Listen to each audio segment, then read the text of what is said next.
ஆடி மாத அம்மன் வழிபாட்டில் இன்னைக்கு நாட்டரசன் கொட்டை கண்ணாத்தாள பக்தி செய்யலாம். மன்னன் கனவிலே தான் ஒரு மரத்துக்கு கீழ் புதையுண்டிருப்பதாக அம்மன் சொல்ல, அப்படி அந்த தோண்டும் பணியிலே ஈடுபட்ட ஒருவரின் கண்ணிலே கடப்பாறை நுனி பட்டு ரத்தம் கொட்டுகிறது. ஆனாலும் அம்மன் சிலை வெளிப்படும் வரை அவர் வேலையை தொடர்ந்து செய்கிறார். அம்மன் சிலை முழுமையாக வெளிப்பட்டவுடன் என்ன ஆச்சரியம், அவருடைய கண்ணிலிருந்து வரும் ரத்தமும் நின்று கண்ணும் பழைய நிலைக்கு வந்துவிடுகிறது. அதனால் மக்கள் இந்த அம்மனை கண்ணாத்தாள்னு அன்போடு சொல்கிறாங்க. இவளுடைய பேர் கண்ணுடைய நாயகி.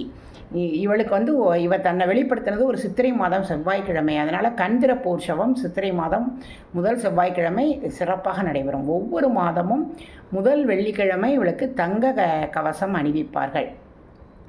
அதே மாதிரி கண் நோய் உள்ளவர்கள், கண் பார்வையற்றவர்கள் இவளுடைய தலத்திலே தங்கி 48 நாட்கள் இவளுடைய அபிஷேக நீரை கண்ணிலே விட்டு பக்தியுடன் விரதம் இருந்தால் கண் பார்வை கிடைக்கும் என்பது மக்களுடைய சத்திய வாக்கு. அதே மாதிரி கரும்பு தொட்டில் எடுத்தாங்கன்னா விழாவின் போது அவர்களுக்கு குழந்தை பிறக்கும். அதற்கு கண்ணன், கண்ணம்மை, கண்ணாத்தாள்னு நன்றியுடன் பெயர் சுட்டுவார்கள். நாட்டரசன் கோட்டை கண்ணாத்தாள் கோவில் மிகவும் சிறப்பு வாய்ந்த கோவில். 12 வருடங்களுக்கு ஒரு முறை இந்த கோவிலில் ஒரு விழாவும் நடைபெறும். கும்பகோணம் மகாமகம் மாதிரி மிகவும் சிறப்பான விழா அது. அதே மாதிரி கண்ணுடைய நாயைக்கு ஆடி மாதம் முளைக்கொட்டு விழா அற்புதமாக நடைபெறும். இந்த கோவில் கண்ணுடைய கண்ணாத்தாள் நாட்டரசன் கோட்டை. ஓம் சக்தி பராசக்தி. ஓம் சக்தி.